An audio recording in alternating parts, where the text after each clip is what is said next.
तो आज कक्षा 8 सामाजिक विज्ञान के विद्यार्थी या भैया बहन ध्यान दें। जो हमारा पाठ क्रमशः चल रहा था पाठ 7 उसी के अंतर्गत आगे बहते हुए जल अथवा नदी के कार्य के बारे में हम जानेंगे, पढ़ेंगे और समझेंगे कि किस प्रकार बाह्य क्रमणकारी शक्ति के रूप में बहता हुआ नदी का जल कार्य करता है। जैसा कि बतलाया गया था, इस प्रक्रिया में 3 प्रकार से कार्य होते हैं: अपर्दन, परिवहन और निक्षेपण। ये 3 प्रकार से बहता हुआ जल अर्थात नदी अपना कार्य संपादित करती है, पूरा करती है। तो इसमें सबसे पहले अपर्दन क्या है? बहती हुई नदी का जल अपनी शक्ति वेग के द्वारा अपने मार्ग में आने वाले विखंडित पदार्थों को, चट्टानों को, यानी चट्टान युक्त जीव जंतु वनस्पतियों युक्त जो भी नदी के मार्ग में इस प्रकार के तत्व या पदार्थ पाए जाते हैं, उनको अपने साथ, अपने जल के बहाव के साथ विखंडित करते हुए नदी जो है अपर्दन का कार्य करती है। चट्टानों का, किनारों का, नदी तटवर्ती क्षेत्रों का निरंतर कटाव होता रहता है और वही विखंडित, अपर्दित छोटे छोटे रबों, कणों, टुकड़ों में जो पदार्थ बट जाते हैं, विभक्त हो जाते हैं, तो नदी अपने जल वेग के साथ बहाव में आगे की ओर ले जाती है, उन्हें हटाती है। तो इस प्रकार से यह प्रक्रिया जो है अपर्दन क्रिया के रूप में जानी जाती है। इससे अपर्दन होता है। नदी लगातार अपने किनारों को काटती रहती है, अपने मार्ग को गहरा करती रहती है और इस पूरी प्रक्रिया को ही अपर्दन कहते हैं। अपर्दन कार्य के अंतर्गत नदी की जल की मात्रा, नदी का वेग, नदी का ढाल, चट्टानों की बनावट आदि निर्भर करती हैं। तो इसी प्रकार से अपर्दन कार्य भी होता है, कहीं ज्यादा कहीं कम। इसके अंतर्गत 4 प्रकार की प्रक्रिया होती है। नदी अपने अपर्दन 4 प्रकार से करती है। तो इसके अंतर्गत जैसे अपघर्षण, घुलन, भौतिक दाब द्वारा शक्ति और सन्निकर्षण।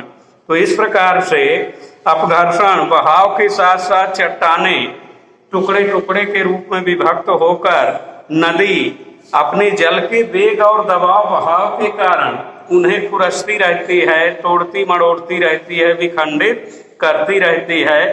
तो इस क्रिया को अपघर्षण कहते हैं, क्योंकि चट्टानें आपस में लुढ़कती टकराती हुई जब चलती हैं तो आपस में टकराव होता है, घर्षण होता है और उससे बड़े बड़े शैलखंड, टुकड़े छोटे छोटे रबों में, क्रिस्टलों में बट जाते हैं और इस तरह से नदी के बहाव के साथ आगे बढ़ते जाते हैं।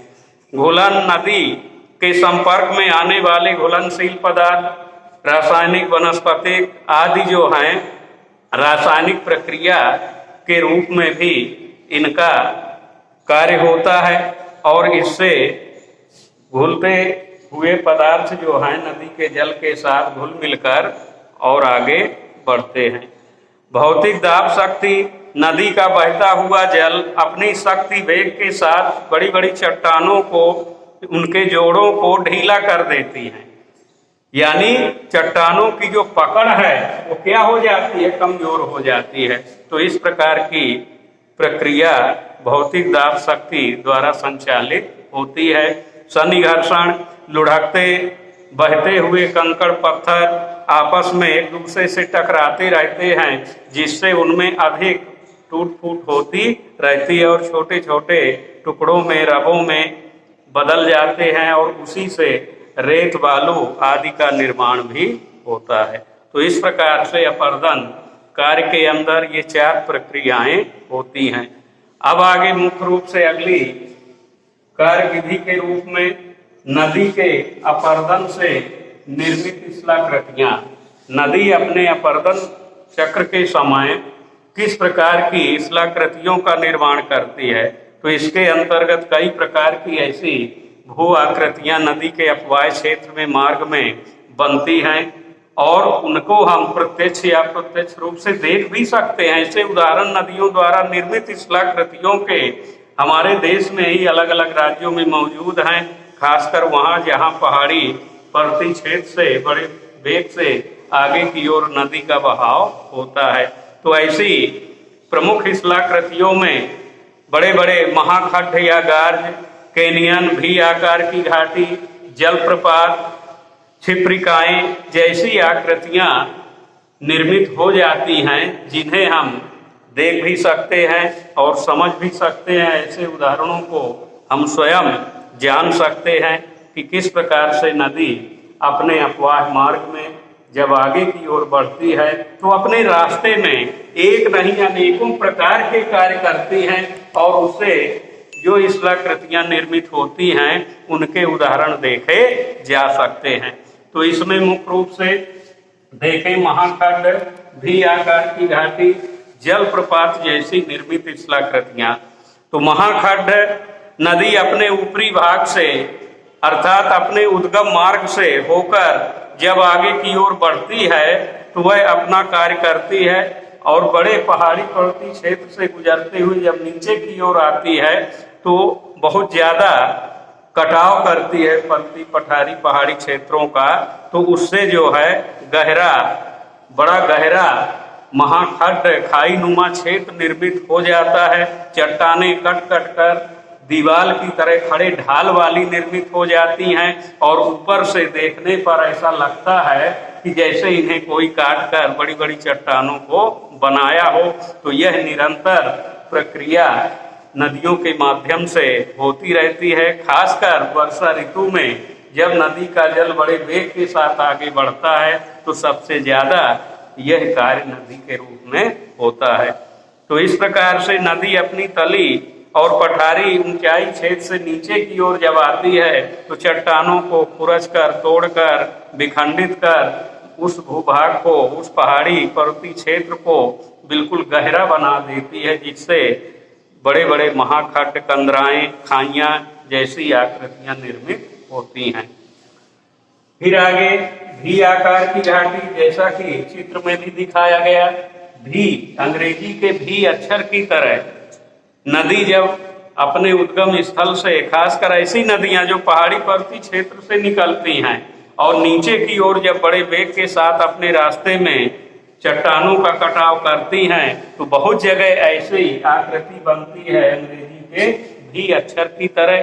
तो इस प्रकार से नदी अपने किनारों को जब काटती है तो भी आकार जैसी आकृति निर्मित हो जाती है।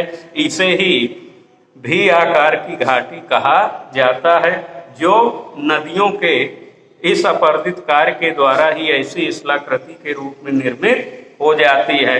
तो इस प्रकार से नदियां अपने अपवाह क्षेत्र में इस तरह से कार्य करती हुई विभिन्न प्रकार की ऐसी भू आकृतियों का निर्माण करती हैं। इसके साथ ही जलप्रपात, अर्थात जलप्रपात क्या है, किसे कहते हैं? जब कोई नदी काफी ऊंचाई से, पहाड़ी पर्वतीय क्षेत्र से निकलने के बाद काफी ऊंचाई से, सैकड़ों मीटर की ऊंचाई से जब नीचे की ओर गिरती है, यानी जल राशि बड़े वेग के साथ नीचे की ओर गिरती है, तो उसे जलप्रपात कहते हैं, वाटरफॉल कहते हैं। और ऐसे वाटरफॉल या जलप्रपात हमारे भारत देश के अलग अलग राज्यों में विद्यमान है, जिन्हें देखने के लिए देश विदेश के लोग आते हैं। बहुत ही दर्शनीय स्थान होता है। तो इस प्रकार जब नदी का जल किसी चट्टानी कगार या ऊपर से सीधे नीचे की ओर गिरता है, बड़े वेग के साथ गिरता है, तो उससे जलप्रपात की स्थिति निर्मित होती है। नदी के मार्ग में कोई कठोर चट्टान या लंबवत खड़ी पाई जाती है तो स्थायी जलप्रपात को जन्म देती है, यानी लगातार वहां इस तरह की संरचना जो है शिलाकृति के रूप में जलप्रपात जो है हमेशा प्रवाहित होते रहते हैं। तो इस प्रकार ऊपर से गिरने वाला जल अपनी अपर्दन शक्ति के कारण अपने मार्ग में आने वाली कोमल या मुलायम चट्टानों को तेजी से काटती है, जिससे जलधारा जो है बड़े वेग के साथ, ये देख सकते हैं इधर से ये जल नदी दिखाया गया और इधर खड़ा ढाल ये चट्टानी पक्की भूभाग नीचे की ओर वेग से जल गिरता है और आगे फिर बढ़ता है।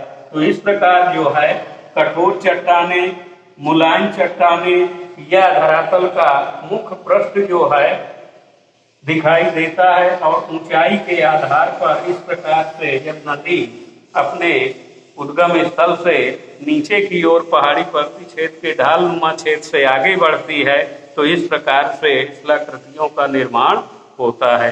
तो इस प्रकार नदी के कार्य के रूप में या बहते हुए जल के रूप में, जैसा कि बतलाया गया, अपर्दन, परिवहन और निक्षेपण की प्रक्रिया के अंतर्गत किस प्रकार से ये गतिविधि होती है, तो अपर्दन के साथ साथ नदी ही परिवहन का आगे ले जाने का कार्य करती है और अपने रास्ते में इस प्रकार की शिलाकृतियों का निर्माण करती है। यही नदी के प्रमुख कार्य और शिलाकृतियों के रूप में जाने जाते हैं। तो इस प्रकार से आज अपन विषय वस्तु पाठ के अंतर्गत आज नदी के बहते हुए जल के रूप में, अपर्दन और परिवहन के रूप में और बनने वाली शिलाकृतियों के रूप में हमने जानकारी प्राप्त की। आगे इसी कार्य के अंदर नदी के निक्षेपण कार्य के रूप में और निक्षेपण कार्य के समय किस प्रकार की शिलाकृतियां निर्मित होती हैं, हम उसका अध्ययन करेंगे, जानेंगे और